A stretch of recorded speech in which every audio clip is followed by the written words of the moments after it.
Hello viewers, আজকে আমরা চলে এসেছি কিশোরগঞ্জ জেলার নিকলি উপজেলাতে। এটা হচ্ছে নিকলি হাওর। এই যে আপনারা দেখতে পাচ্ছেন নিকলি হাওর। আমরা আজকে চলে এসেছি নিকলি হাওরে। অল্প কিছু সময়ের মধ্যেই আমরা নিকলি বেড়িবাঁধে প্রবেশ করবো।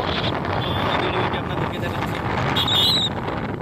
দেখছেন নিকলি হাওরের গ্রামীণ জনজীবন এবং গ্রামীণ জনপদ। এটা হচ্ছে নিকলি হাওর, কিশোরগঞ্জ জেলায় অবস্থিত। হাওরের গ্রামীণ জনপদ এবং হাওরের মানুষের জীবন জীবিকা নির্বাহ সবকিছুই আজকে আমরা দেখাবো আপনাদেরকে। এখানকার 95% মানুষ মৎস্য আহরণ করে জীবিকা নির্বাহ করে।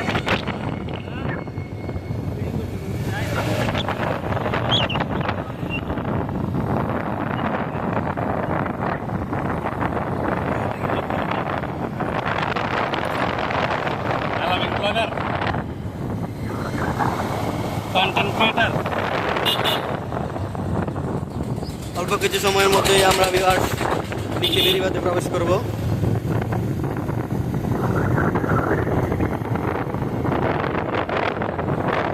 আপনারা যারা ঢাকা থেকে নিকলি আসতে চান তারা অবশ্যই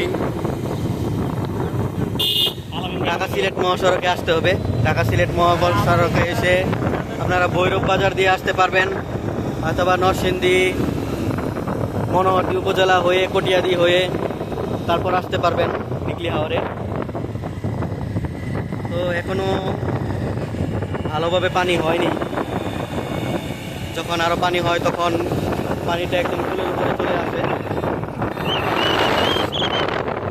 সমুদ্রের মতো ঢেউ ফেলে। এই হচ্ছে নিকলি বেড়িবাঁধে যাওয়ার রাস্তা।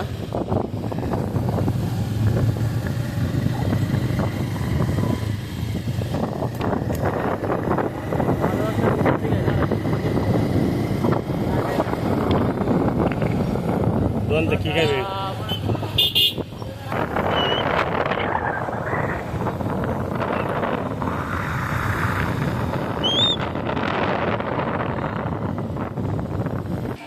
তো বিয়াস, এ হচ্ছে নিকলি বেড়িবাঁধের রাস্তা। এই যে দোয়ান আমরা এখন আছি নিকলি বেড়িবাঁধের রাস্তায়। অল্প কিছু সময়ের মধ্যেই আমরা বেড়িবাঁধে প্রবেশ করব। এটা হচ্ছে বেড়িবাঁধের রাস্তা।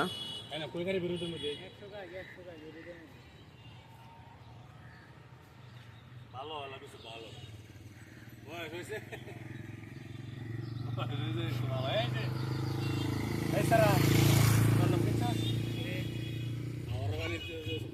লাগলে